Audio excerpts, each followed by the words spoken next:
What a do, Skibbity Boo, it's your boy Shawnee B Gaming, and today we are going to be reviewing the 7.6 bonus update notes that are coming live on June 30th. So there are 3 new skins and 8 nerfs, so let's go ahead and jump into it. Aphrodite. The goddess of love is still breaking hearts. Aphrodite's power metrics have persisted through the last round of nerfs, so in this update we are addressing a key counterplay element of her kit. Undying Love provides 2 players on the enemy team with complete damage and CC immunity, which can swing entire fights. The scaling cooldown combined with cooldown reduction builds make Aphrodite too hard to punish, so we are keeping this cooldown at 90 seconds at all ranks. Opponents of Aphrodite can now look to bait out her ultimate or re-engage shortly after its use to confirm kills against her. So Undying Love is getting an increased cooldown. It was on a scale, now it's going to be 90 at all ranks. I think this is probably a good change. I think Aphrodite is probably just a little bit too strong right now, as she is the most winningest god.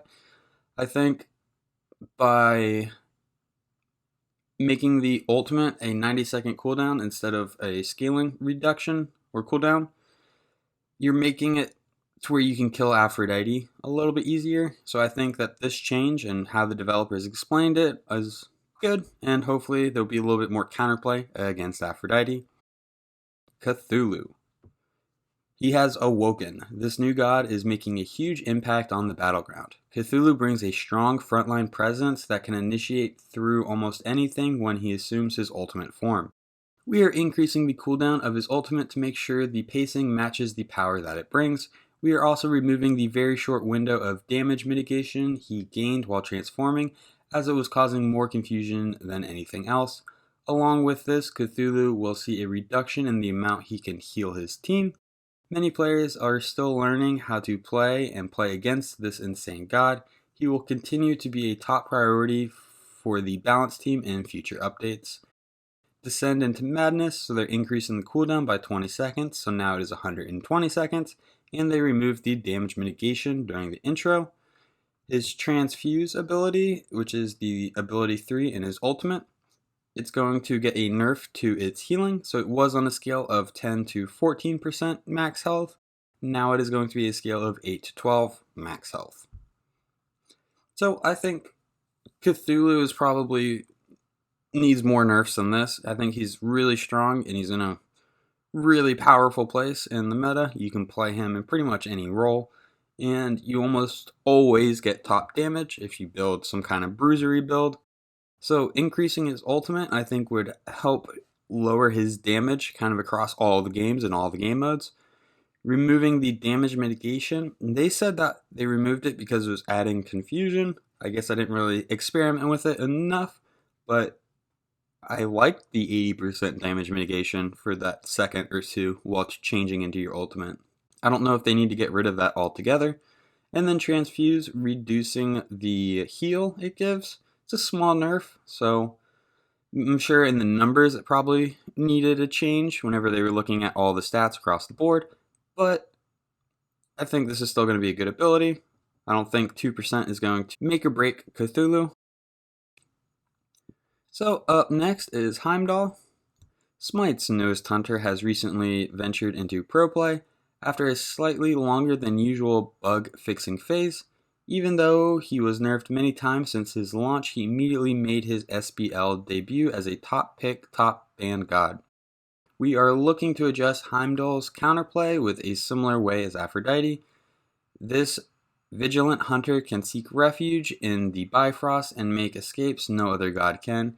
It requires more planning than usual, but that's barely a concern at the pro level.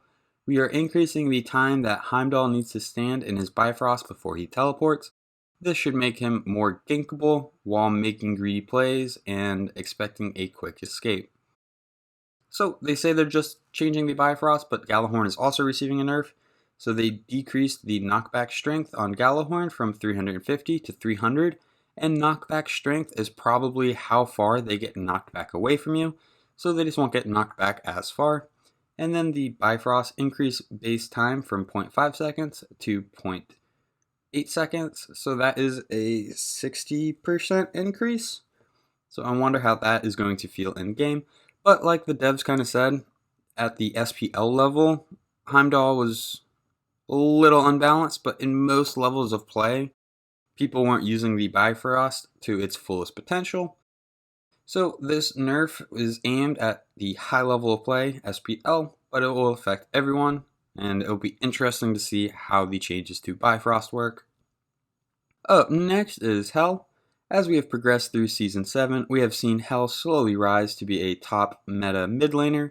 Hell's flexibility brings high damage output along with high heals. Although she can be lacking in long range poke, her lane phase generally more than makes up for it. To address this lane phase, we are toning down her base damage slightly across her primary lane ability, Decay.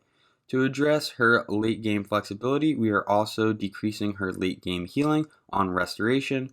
2 small nerfs to 2 specific aspects of her kit, perfect for a goddess with the duality of Hell.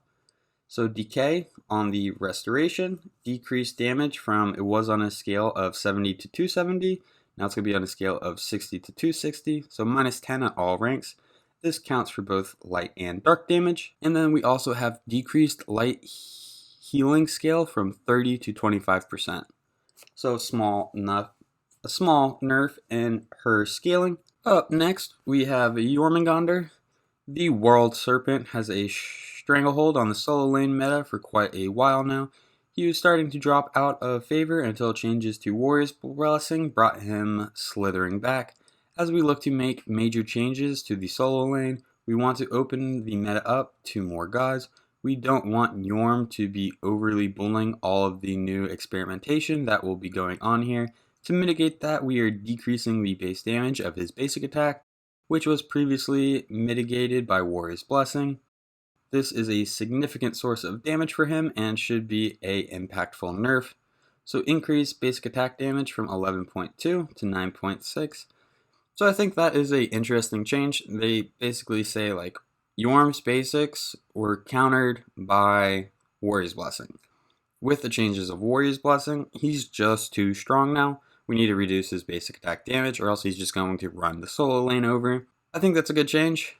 Yorm is very strong in solo. I don't know how much reducing his basic attack damage is going to affect that, but we will see. It's an interesting change, probably needed to happen.